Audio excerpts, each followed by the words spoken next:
गौरी नंदन श्री गणेश की कथा सुनाते हैं, पावन कथा सुनाते हैं। क्यों सब देवों में सबसे पहले पूजे जाते हैं, हम कथा सुनाते हैं। हे गणपति जी महाराज, मेरे बना दो बिगड़े काज। हे गणपति जी महाराज, मेरे बना दो बिगड़े काज।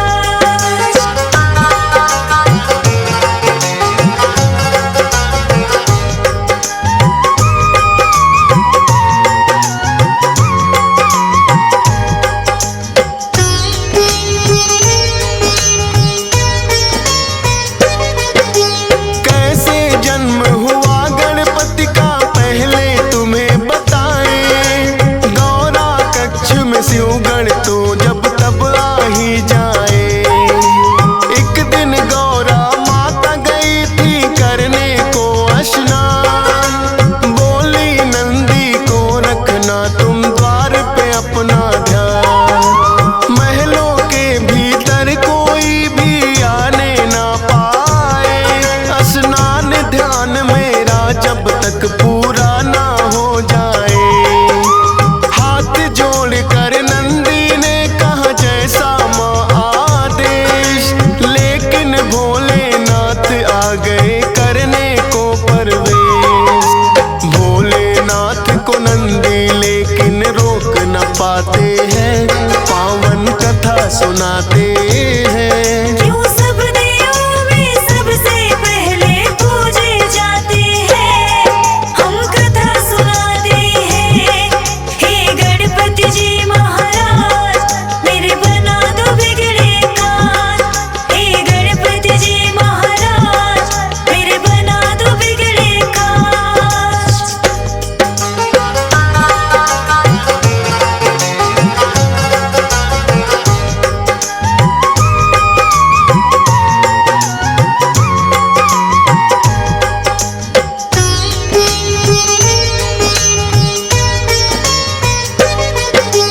गौरा ने कहा नंदी से क्यों ना मानी मेरी बात। बोले नंदी रोकूं कैसे, खुद है भोलेनाथ। मन में गौरा माँ के तो है एक विचार आया। अपने उबटन से माँ ने है पुतला एक बनाया। मंत्र शक्ति से पुतले में फूंक दिए हैं प्राण। शुभ मुहूर्त में माँ गौरा ने रखा गणेश है नाम। बोली माँ के आज्ञाकारी बनकर तुम रहना। है मेरा विश्वास मेरा तुम मानोगे कहना।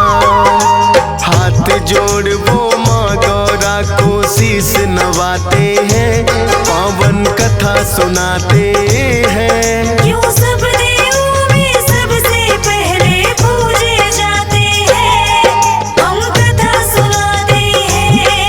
हे गणपति जी महाराज, मेरे बना दो बिगड़े काज।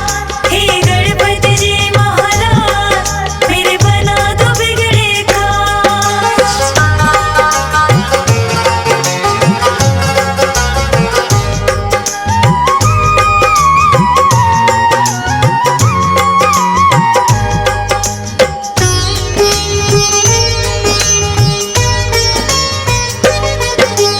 फिर एक दिन गौरा माता गई करने को स्नान। बिठा दिया गणपति बनाकर पहरे पर दरबार। भोलेनाथ फिर महलों में जाने को आते हैं। बैठा कौन है बालक द्वार पे समझ न पाते हैं। पूछा भोलेनाथ ने कौन हो और कहाँ से आए। अपना परिचय गणपति ने भोले को दिया बताए। करने लगे प्रवेश वो भीतर, गणपति ने है रोका। कहने लगे भोले क्यों हमको तुमने है टोका। हम खुद स्वामी गौरा के जब मर्जी आते हैं, पावन कथा सुनाते हैं। क्यों सब देवों में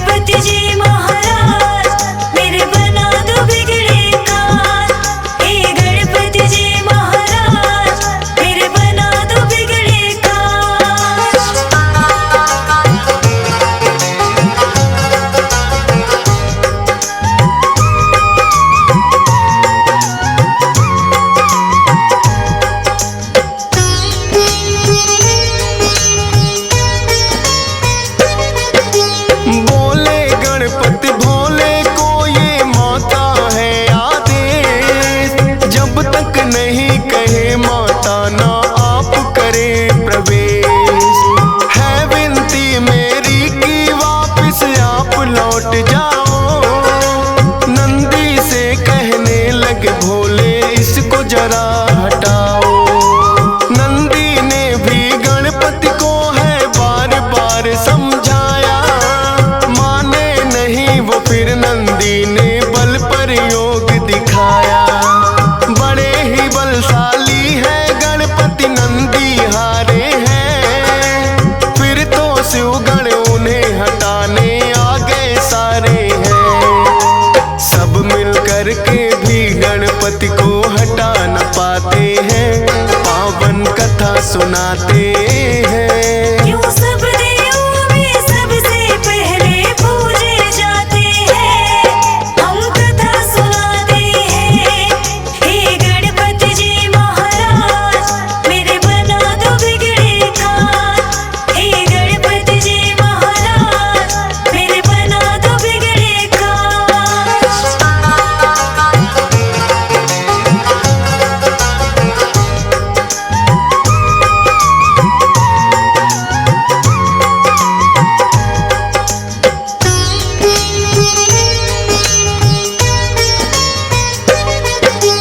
फिर तो भोलेनाथ ने सब देवों को बुलाया था, सारे ही देवों ने गणपति को समझाया था। हटे नहीं जब द्वार से वो तो किया है बल प्रयोग, 5 शक्तियां इंद्रदेव ने दी गणपति पे छोड़। लेकिन 5 शक्तियां भी कुछ काम न आई थी, लौट गई वो जब गणपति ने गदा चलाई थी। फिर तो भोलेनाथ को उन पे क्रोध हुआ भारी, लेकर के त्रिशूल आ गए स्वयं जटाधारी। क्रोध में भर भोले अपना त्रिशूल चलाते हैं, पावन कथा सुनाते हैं। क्यों सब देवों में सबसे पहले पूजे जाते हैं, हम कथा सुनाते हैं। हे गणपति जी महाराज मेरे बना दो बिगड़े काज, हे गणपति जी महाराज मेरे बना दो बिगड़े काज।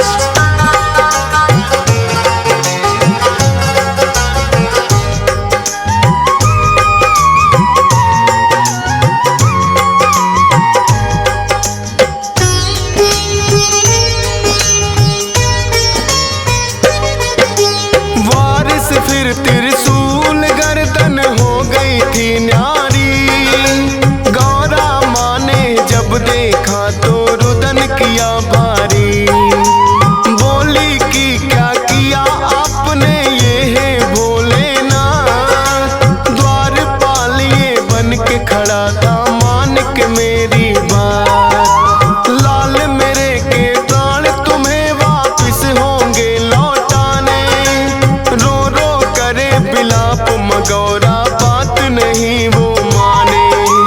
कहने लगे भोले गणेश का खंडित शीश हुआ, पीठ घुमा कर सोई हो जो बच्चे से मां। उस बच्चे का शीश तो हम गणपति को लगाते हैं, पावन कथा सुनाते हैं। क्यों सब देवों में सबसे पहले पूजे जाते हैं, हम कथा सुनाते हैं। हे गणपति जी महाराज मेरे बना दो बिगड़े काज, हे गणपति जी महाराज मेरे बना दो बिगड़े काज।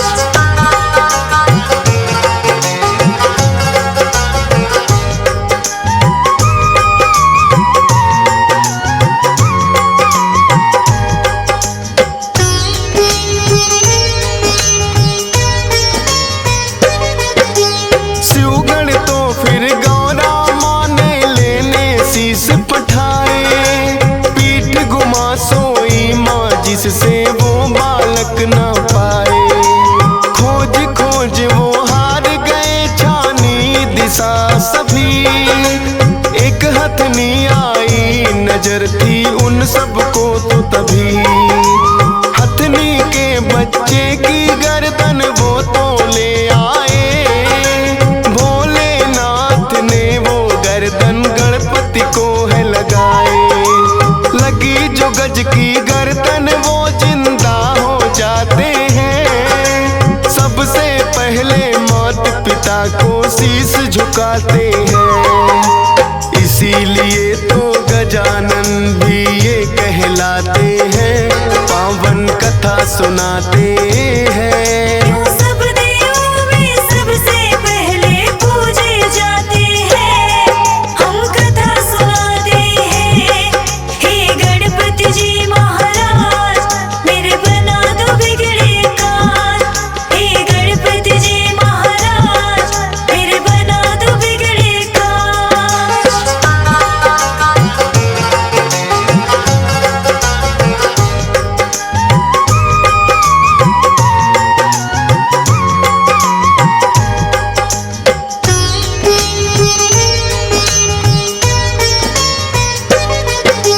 एक दिन कार्तिक और गणेश में यूं ही चल गई बात। हम दोनों के माता पिता गौरा और भोलेनाथ। कार्तिक बोले मैं हूँ बड़ा और तुम छोटे हमसे, फिर भी माने क्यों जाते हो उत्तम तुम सबसे। पूछने इसी बात को वो ब्रह्मा के पास आए, किंतु उत्तर ब्रह्मा जी उन्हें ना दे पाए। विष्णु जी शायद कर सकते इसका तो समाधान। बोले ब्रह्मा विष्णु जी को मुझसे ज्यादा ज्ञान। विष्णु जी की शरण में फिर तो दोनों आते हैं, पावन कथा सुनाते हैं। सब देवों में सबसे पहले पूजे जाते हैं, हम कथा सुनाते हैं। हे गणपति जी महाराज, मेरे बना दो बिगड़े काज। हे गणपति जी महाराज, मेरे बना दो बिगड़े काज।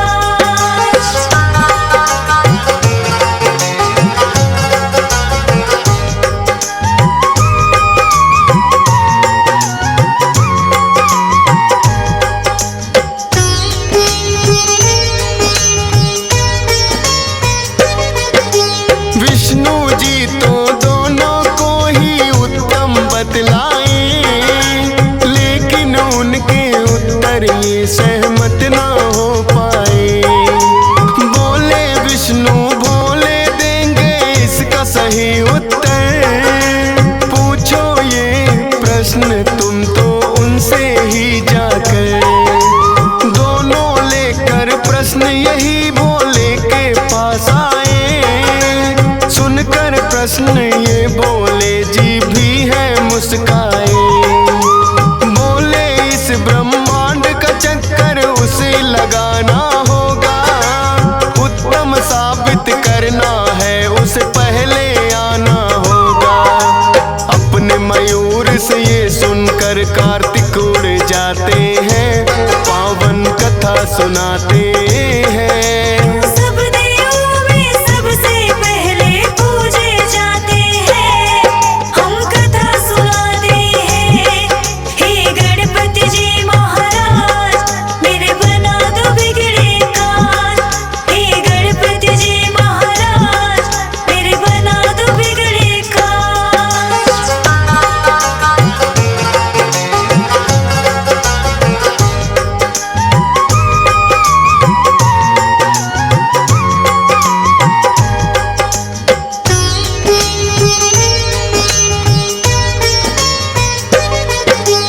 उड़े जो कार्तिक तो गणेश भी मन में मुस्काए। मूसक से तो पीछा मोर का किया नहीं जाए। अपने बुद्धि बल का फिर तो है प्रयोग किया। माता पिता का ही चक्कर गणपति ने लगा दिया। आपके ही चरणों में मेरी सारी सृष्टि है, कहने लगे भोले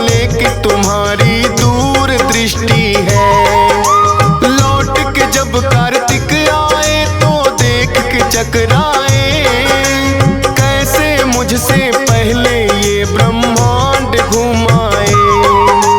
भोले जी फिर उनको किस्सा सभी बताते हैं, पावन कथा सुनाते हैं। क्यों सब देवों में सबसे पहले पूजे जाते हैं, हम कथा सुनाते हैं। हे गणपति जी महाराज मेरे बना दो बिगड़े काज। हे गणपति जी महाराज मेरे बना दो बिगड़े काज।